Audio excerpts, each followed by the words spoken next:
So hello, for those that don't know me, I'm Mills Bender. I'm the founder and owner of Mills Knows Bills, where we're financial coaches. We teach individuals and businesses how to master their money in 90 days. So no longer living paycheck to paycheck, paying off their debt twice as fast, and the ability to reach their financial goals.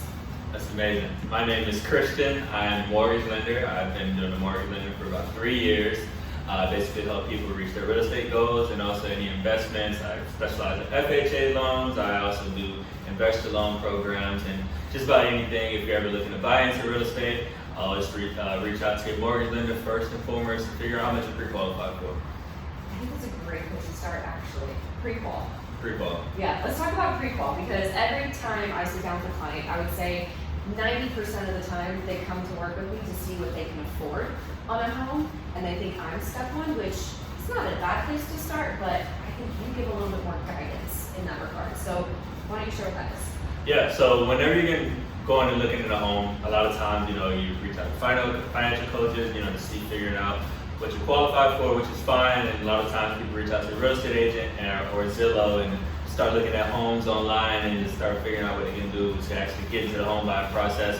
And it's a good start, you got a goal, and then now getting in touch with the mortgage lender is probably one of the best ways to start, because one, we're the ones that have the final say in whether or not you're going to qualify for the home. So I mean, if you talk to the realtor, chances are if you don't have a pre-qual letter, they're not going to give you any peace of mind that did you get pre-qualified. So that's good. It's a good start. So when you're getting pre-qualified, the first thing we're going to ask you is, what are you doing for work? Are you W-2'd? Are you struck fixed income? Are you going to have self-employment? Does your income fluctuate? What do you do for work? And figuring out that and just having, the more you say up front is the more we can help you. A lot of times when I get people in their first time home buying, they kind of like I figure out stuff along the lines. We're here to help you. We're not here to get you denied. We'll talk about underwriting and underwriters later on, but we're here to help you. So the more you say up front, the more I can help you. So one, income. So we figure out your income. Two, credit. Now, a lot of times people kind of stop here, they start saying, oh yeah, I put my credit, it's a 760 on Credit Karma. And as soon as they say Credit Karma, I just automatically subtract like 75 points. Inside.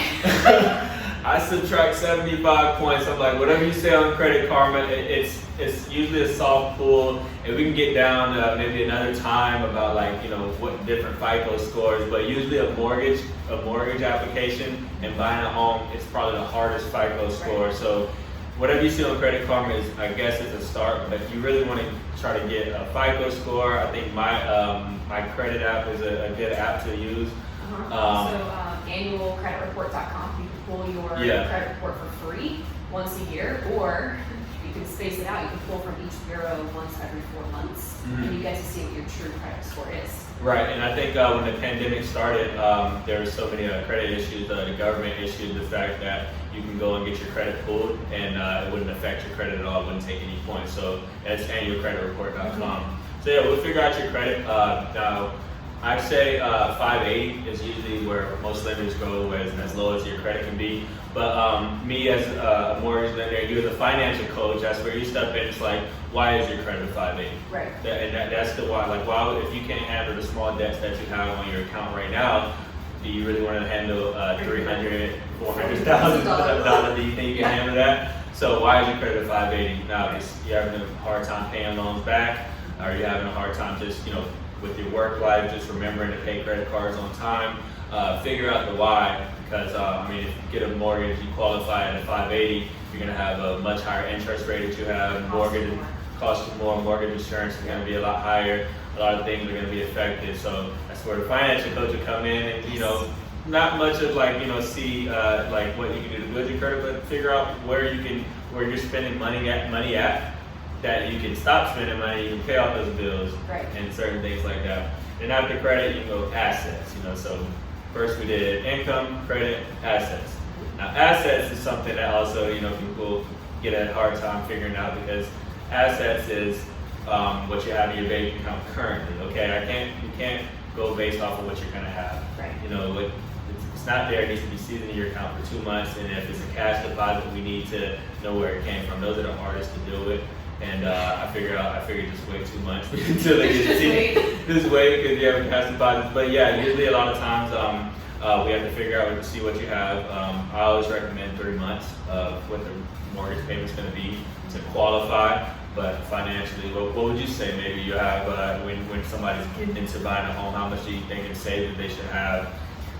So it depends on that person's financials. I always like to say, look at your entire emergency fund in general. Yeah. And for those of you that don't know what an emergency fund is, it's 3 to 9 months worth of your living and debt expenses combined. So it's not a fixed $1,000 or $5,000. If your monthly expenses are $3,000 a month and you want 3 months set aside, you need to have at least $9K set aside. Right. A lot of people do an emergency fund just as a way to make sure they can make ends meet and they don't actually use it for a rainy day, but really an emergency fund is meant to buy you time in the event that something happens. So I say at least 3 months, which is where you're going, but I don't stop it at just the mortgage payment. Right. I look at all of their mandatory expenses as a total.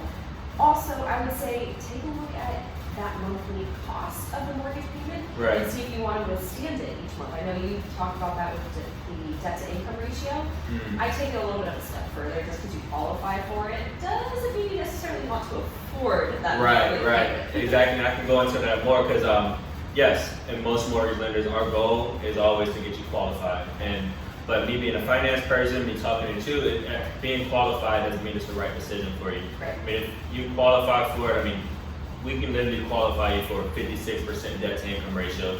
Basically, what debt to income ratio is exactly what it is. How much debt you have, which is, let's say the mortgage payment is $1,000, and then divided by your income. Let's say your income is $2,000. It's 50% debt to income ratio.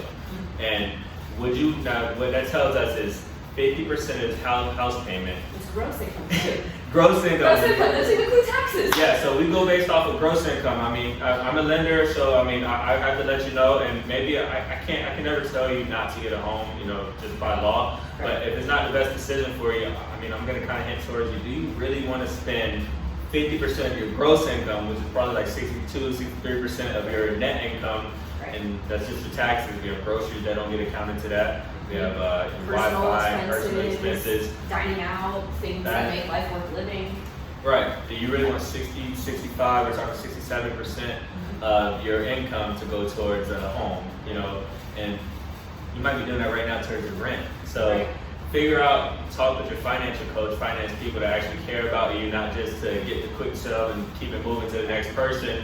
Figure out somebody that's going to actually help you out and give you the best goal, whether it be figure out how you can make more income outside of your job.